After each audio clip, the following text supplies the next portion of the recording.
Turbochargers have become the beating heart of modern engines, delivering power and efficiency that naturally aspirated engine owners can only dream of. But here's the harsh reality. Over 90% of turbo failures trace back to preventable mistakes that drivers make every single day. These aren't random mechanical failures or manufacturing defects. According to data from Garrett Motion, one of the world's leading turbo manufacturers, less than 1% of turbo failures result from defects. The rest? Driver habits and maintenance neglect. When a turbo fails, you're looking at repair bills ranging from $4,000 to $12,000, and that's just for parts and labor. The real cost includes downtime, rental cars, and the frustration of knowing it could have been prevented. Stick with me through these 12 critical habits, because by the end, you'll know exactly how to protect your investment and keep your turbo spinning smoothly for 150,000 miles or more. 1. Skipping engine warm-up. Your turbo spins at speeds exceeding 200,000 revs per minute, and those bearings need oil flowing at the right viscosity to survive. When you start your car on a cold morning, the oil sits thick and sluggish in the pan. It hasn't reached the 180 to 220 degrees Fahrenheit needed for optimal flow. Mashing the throttle in this condition forces your turbo to work incredibly hard without adequate lubrication. The metal-on-metal contact that occurs creates microscopic damage to the bearing surfaces. This damage compounds over time, with each cold start adding more wear.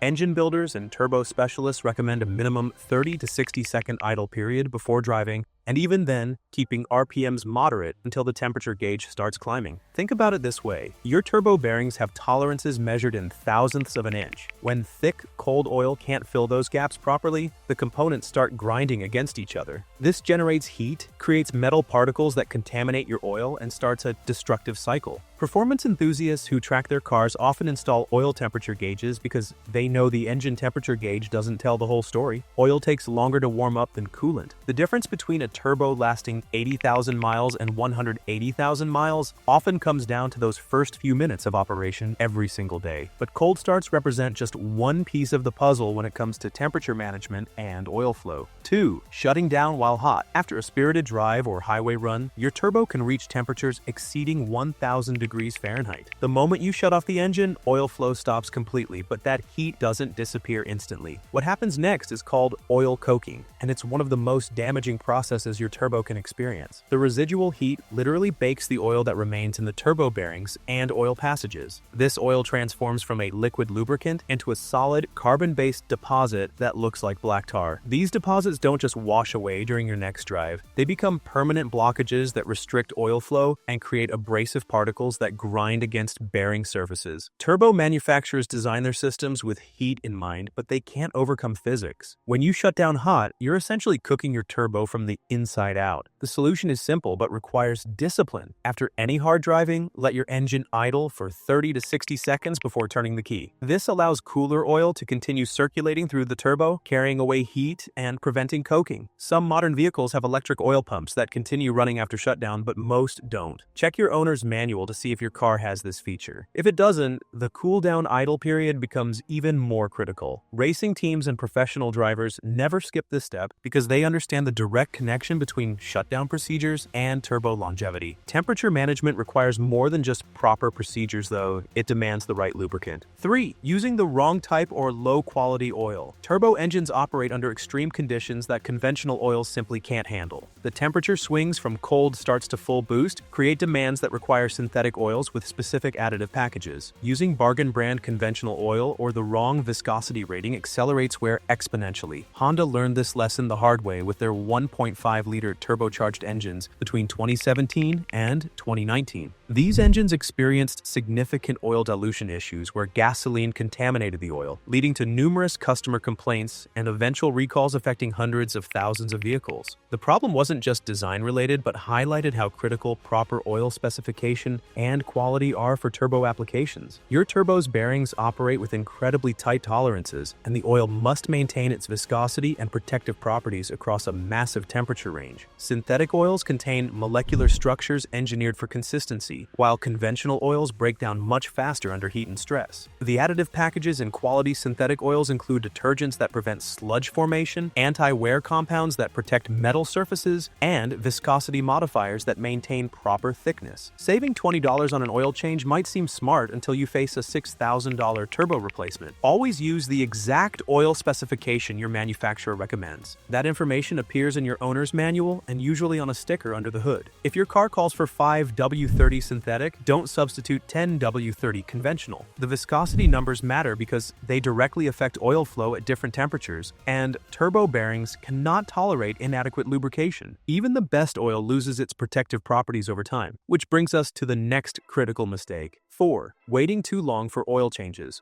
Oil doesn't last forever, and turbo engines are particularly unforgiving when service intervals stretch too long. As oil circulates through your engine, it picks up combustion byproducts, metal particles from normal wear, and contaminants that enter through the air intake. After thousands of miles, your oil transforms from a protective lubricant into an abrasive slurry filled with carbon deposits and debris. These particles act like liquid sandpaper flowing through your turbo bearings at high pressure. The filter can only catch so much before it reaches capacity, and then contaminated oil bypasses the filter entirely through a relief valve designed to prevent oil starvation. Most turbo engine manufacturers recommend oil changes every 5,000 miles or 6 months, whichever comes first. Some performance applications call for even shorter intervals at 3,500 miles. These aren't arbitrary numbers designed to sell more oil. Engineers calculate service intervals based on when oil degradation reaches critical levels. Testing shows that synthetic oil in turbo applications begins losing its protective properties around 5,000 miles due to thermal breakdown and contamination. Extending your oil changes to 7,500 or 10,000 miles might work in a naturally aspirated engine with gentler operating conditions, but turbo engines generate far more heat and stress. A real-world example involved a 2016 Chevrolet Trax with just 53,000 miles that came into a shop running nearly 3 quarts low on oil. The owner had ignored maintenance for far too long, and the turbo showed significant bearing wear. Regular oil analysis can reveal what's happening inside your engine if you want to be proactive. Your engine's oil system works hand in hand with another critical system that many drivers overlook. 5. Neglecting the cooling system. Modern turbos rely on both oil and coolant for temperature management. Many drivers focus exclusively on oil while ignoring the cooling system until something goes catastrophically wrong. Your engine's coolant flows through passages in the turbo housing to help dissipate heat and prevent damage to seals and bearings. When the cooling system fails or runs low on coolant, temperatures spike rapidly. This can warp turbo housings, crack components, and destroy seals that keep oil where it belongs. The consequences extend beyond just the turbo because overheating damages cylinder heads, gaskets, and other expensive engine components. Warning signs of cooling system problems include temperature gauge readings that climb higher than normal, coolant level drops between services, and visible leaks under the vehicle. Coolant doesn't just disappear, so if you're adding coolant regularly, you have a leak that needs immediate attention. The coolant itself degrades over time, losing its ability to transfer heat efficiently and protect against corrosion. Most manufacturers recommend coolant system flushes every 30,000 to 50,000 miles, but many drivers skip this service because the system seems to work fine. Corrosion and deposits build up gradually inside the cooling passages, restricting flow and reducing efficiency. By the time symptoms appear, significant damage may have already occurred. Pressure testing the cooling system during regular maintenance can catch small leaks before they become big problems. Radiator caps also wear out and should be replaced periodically because they maintain the system pressure that raises the coolant's boiling point. When cooling or other problems develop, your vehicle tries to warn you through the dashboard. 6. Ignoring warning lights. Dashboard warning lights serve as your car's way of screaming for help, yet countless drivers ignore them until their vehicle refuses to start or leaves them stranded. The check engine light, oil pressure warning, and temperature gauge provide critical information about systems that directly affect turbo health. Ignoring a low oil pressure warning, even for a short drive home, can destroy your turbo in minutes. Oil pressure is what forces lubricant through those tight bearing clearances. Without adequate pressure, the metal components contact each other directly at rotational speeds that generate incredible friction and heat. Similarly, ignoring temperature warnings while continuing to drive can cause immediate and catastrophic failure. The truth is that these warning systems are designed to illuminate before complete failure occurs, giving you a chance to prevent major damage. When a light comes on, you have a small window to address the problem before it escalates. A boost pressure issue might start as a minor leak or sensor problem, but continuing to drive allows that small problem to snowball. The turbo tries to compensate for the leak by spinning faster, which increases wear and stress on all components. Modern vehicles have sophisticated diagnostic systems that store trouble codes even after warning lights turn off. These codes provide valuable information for mechanics trying to diagnose problems. Getting codes read immediately when a light appears can save thousands in repair costs by catching issues early. Some drivers ignore warnings from their dashboard while simultaneously pushing their engines to the limit. 7. Aggressive acceleration or mashing the throttle. Aggressive driving puts enormous stress on both your engine and turbo, but the worst damage occurs when you floor the accelerator at low RPMs. This practice, called lugging the engine, forces the turbo to generate maximum boost while the engine spins too slowly to handle that load efficiently. The result is excessive cylinder pressure, increased heat generation, and accelerated wear on pistons, bearings, and the turbo itself. Every component in your powertrain has design limits for temperature, pressure, and mechanical stress. Constantly operating at those limits dramatically shortens lifespan. Turbos generate their boost by using exhaust gases to spin the turbine wheel, and those gases can exceed 1,400 degrees Fahrenheit under full throttle conditions. That heat transfers into every component in the system, from the manifold to the turbo housing to the oil that's supposed to lubricate everything. Professional drivers understand that speed comes from smoothness, not from mashing the throttle at every opportunity. Gradually building boost as RPMs rise keeps temperatures and pressures within manageable ranges. This doesn't mean you can't enjoy your car's performance, but there's a significant difference between spirited driving and abuse. Let the engine reach at least 2,500 to 3,000 revs per minute before applying full throttle. This allows the turbo to spool up gradually while maintaining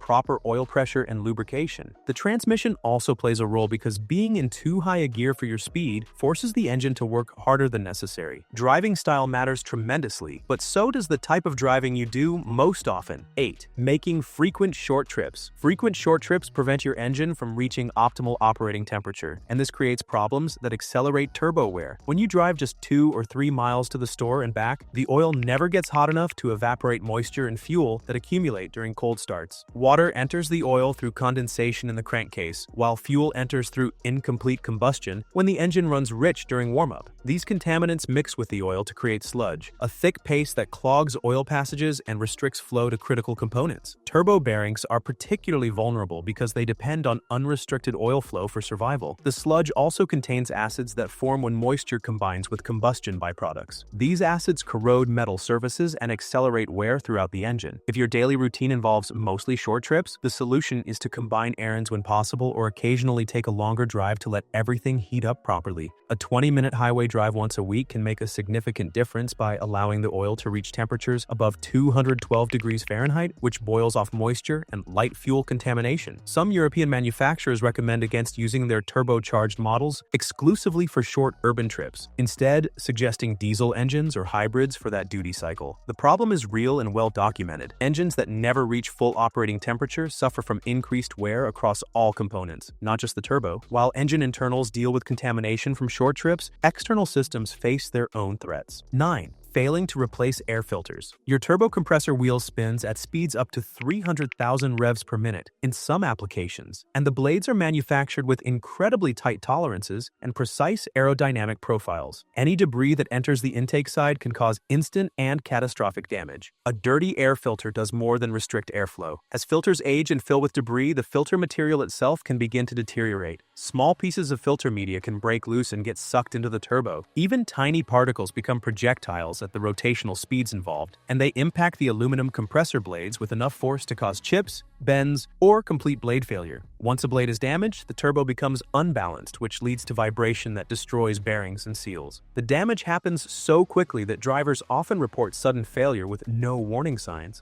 Aftermarket high-flow filters require extra attention because some use oil to trap particles. If over-oiled, that oil can coat the mass airflow sensor and cause running problems. If under-oiled, filtration efficiency drops dramatically. Paper filters might seem boring compared to reusable performance filters, but they provide excellent protection when changed according to the maintenance schedule. Most manufacturers recommend air filter replacement every 15,000 to 30,000 miles, depending on driving conditions. If you drive on dusty roads or in areas with high air pollution, inspect the filter more frequently. A visual inspection takes just minutes and can prevent thousands in repair costs. The small investment in a quality replacement filter pays dividends in turbo longevity. Factory filters and specifications exist for good reasons, but some drivers decide they know better. 10. Running excessive boost pressure. The aftermarket tuning industry offers incredible performance gains, but those gains come with serious risks when done incorrectly. Your turbo was engineered to operate within specific boost pressure, temperature, and RPM ranges. Pushing beyond those limits through aggressive tuning or boost controller modifications can cause overspeeding, surging, and premature failure. The turbo's compressor map shows the efficient operating range, and exceeding that range puts you into surge territory where airflow becomes unstable and components experience violent pressure fluctuations. These fluctuations create incredible stress on bearings, wheels, and housings. Professional tuning from reputable companies accounts for all these factors, adding appropriate fueling, adjusting timing, and ensuring the turbo operates within safe parameters. Amateur tuning often focuses solely on adding boost without addressing supporting modifications or safety margins. The engine might make more power initially, but reliability suffers dramatically. Connecting rods bend, pistons crack, and turbos fail, often taking large portions of the engine with them when they let go. Data from Garrett Motion confirms that proper operation within design parameters allows turbos to last 150,000 miles or more, but abuse can reduce that to under 30,000 miles. If you want more performance, invest in professional tuning from companies with proven track records. They'll often recommend supporting modifications like upgraded intercoolers, downpipes, and fuel systems to ensure everything works together reliably. Even factory boost levels can cause problems when the delivery system develops leaks. 11. Not checking for boost or intake leaks. Boost leaks in the intake system force your turbo to work much harder than intended to reach target pressure. The engine control unit monitors boost through pressure sensors and commands the turbo to increase speed when pressure falls below target. If you have a leak in an intercooler pipe, clamp, or gasket, the turbo spins faster trying to compensate for the escaping air. This increased speed